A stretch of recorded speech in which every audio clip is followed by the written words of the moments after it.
Well, now to domestic politics. The Republican debate stage is shrinking. Just 4 candidates vying for the GOP presidential nomination will face off tomorrow in Tuscaloosa, Alabama. Former South Carolina Governor Nikki Haley, Governor Ron DeSantis, former New Jersey Governor Chris Christie, and entrepreneur Vivek Ramaswamy all qualified for this debate, according to the Republican National Committee last night. The GOP frontrunner, Donald Trump, he will not attend, opting instead to attend a fundraiser for one of the super PACs supporting him. Meanwhile, warnings are mounting about the threat a second Trump presidential term will pose to American democracy. CNN senior data reporter Harry Anton, you're joining us. That's always a good thing. It makes me happy on so many different levels because you explain things. And the thing we want to kind of start with here is this idea of Trump trying to change the narrative, right? He wants on Saturday talking about he's the one who's going to save democracy, not Joe Biden. That had been a big pitch of Biden's. Trump obviously attempted to perpetrate a coup in the United States of America. However, how do voters feel about this? Yeah, they actually do believe that Donald Trump committed a serious crime, or at least believe there's credible evidence that he did. Look at this. This is a poll that was just a few months ago by PRI. 58% of Americans believe that there's credible evidence that Donald Trump committed serious federal crimes. Just 37% of Americans disagree. So that message is breaking through that Donald Trump did something very, very unusual. More than that, a Trump re-election poses a threat to our democracy and way of life. Again, the majority of Americans believe that this is true. They agree with the idea that Trump is a threat. This is a message we've heard from Democrats and Joe Biden over and over again.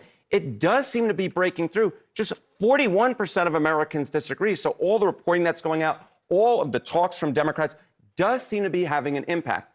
Here's the question, though, Phil. Donald Trump is trying to pull this reverse Uno card. Here we go. A Biden re-election poses a threat to our democracy or way of life. Look at this. A majority of Americans agree on this. What Donald Trump seems to be arguing does, in fact, seem to be working to some degree, because 53% of Americans believe a Biden re-election poses a threat to our democracy. And again, that's fairly similar to that 57% who believe a Trump re-election poses a threat to our democracy and way of life. Reverse Uno card, projection, gaslighting, all kind of the same on some level. Okay, how does that translate with favorability ratings for both? Yeah, I mean, this is really interesting. Yeah, I mean, a favorable view of Trump, 39%. That's actually slightly ahead of Joe Biden. Remember, elections are choices, and there's a bunch of voters who don't like either candidate. Phil, this is going to be the key group going forward because there's a lot of them. How voters who don't like Biden or Trump say they'll vote in 2024? Trump holds a 10-point lead on this amongst this group. This is the group we'll be paying attention to. Joe Biden's got to make it up. Otherwise, he'll continue to trail in the polls. Important point, smart point. As always, my friend. Thank you very much. Thank you. Bobby? For more analysis, let's bring in Alyssa Farah-Griffin, CNN political commentator, former Trump White House communications director. Good morning. Good to have you. Just staying on the Biden beat for just 1 minute, this sort of pretty shocking new poll out of Harvard says Biden right now is under 50% with young voters. That's 18 to 29. He comes in at 48% of them saying that they would for sure vote for him. Trump said 33%, 19% are unsure. Biden had 60% of those voters in 2020. What is going on with young voters? Well, yeah, and millennials and Gen Z make up the biggest voting bloc in this country. Listen, I support Joe Biden on how he's been handling the war in Israel, but the vast majority of young voters simply do not.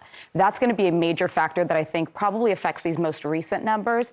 And I think that there is a general generational concern about the fact that we're going to likely have 2 candidates squaring off who are near or are octogenarians. So there's a number of factors here, but that is something I don't think we should look away from is the foreign policy distinction that's incredibly mobilizing with young voters.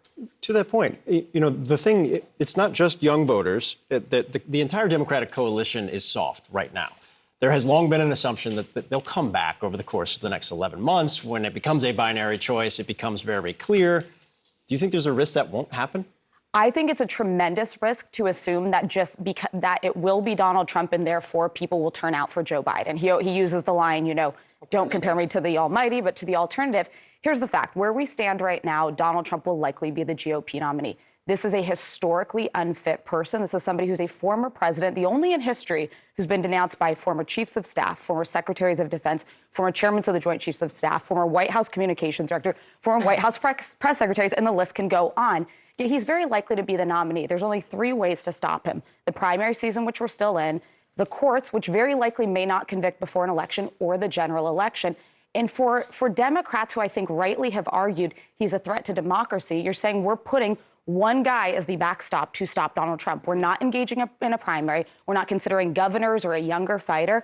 I worry that Democrats may be running into sort of a Ruth Bader Ginsburg moment or something where they put all their stock in somebody who they believe in, but could end up losing to somebody so dangerous. To be fair, other than Dean Phillips, Democrats aren't putting themselves out there. He's the one who's saying those things and saying more of us should be doing this and giving Biden a real primary. But can we talk about Nikki Haley?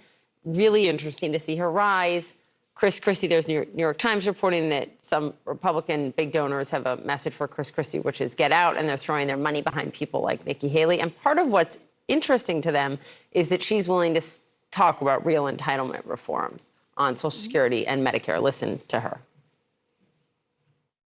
The ones we change it for are those like my kids in their 20s coming into the system. We change retirement age to reflect life expectancy for them. We limit benefits on the wealthy. Instead of cost of living increases, we do increases based on inflation.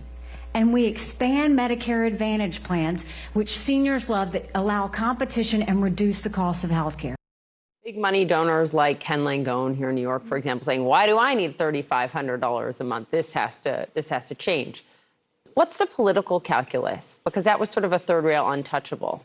I think that Nikki Haley actually has the political nuance to be able to tackle something like entitlement reform and not fall into the trap that Democrats often set, which is you're taking away entitlements. She's talking about reforming it for the future generation. She's talking about its solvency 10 years from now, which is something that absolutely has to be addressed and we're all going to come to head with. I also think, listen, the reality of it, she now has the support of the Koch network. This has been a major priority. They're true fiscal conservatives for many years. And I do think that this does resonate in places like New Hampshire and South Carolina, where she has to do well. The debate, obviously Trump's not going to be on the stage, but the debate's been a central accelerant to Nikki Haley's rise. And I think it's undeniable. What do you expect on stage? Well, I think the fact that it's a shrinked stage and this is really narrowing it is going to give everyone more speaking time. It's going to give them a bit of time to go beyond just talking points in the fighting. I, just based on previous performances, would expect she'll be the winner of this debate, which her campaign is hoping is going to give her the momentum to rise to number 2 in Iowa and pull off a miracle in New Hampshire, then go to her home state of South Carolina. But to the point of Chris Christie, I'm hearing from more and more Republicans on, let's say, the more never Trump side of things, or who want a Trump alternative, saying, we like what you did, but if this is truly about stopping Donald Trump in a different future for the GOP, you need to back Nikki Haley now. Liz Cheney, interestingly, had said she wouldn't run it as a third party, but she did this interview around her new book with the Washington Post saying she will do whatever it takes to prevent Trump from running for office, and saying several years ago I would not have contemplated a third party run, but now she may contemplate that. Can she be so sure that her third party run, if she does it, would help prevent a Trump presidency? Isn't that a gamble? Well, she certainly would not be. I think that her calculation would be that she would be taking votes from Donald Trump. I think there's always a concern that you may be taking soft Joe Biden voters. Yeah. Liz Cheney is not somebody who would do this lightly without data to show that she would only be able to help Joe Biden win the election if she were to do that. So I wouldn't get ahead of that decision yet.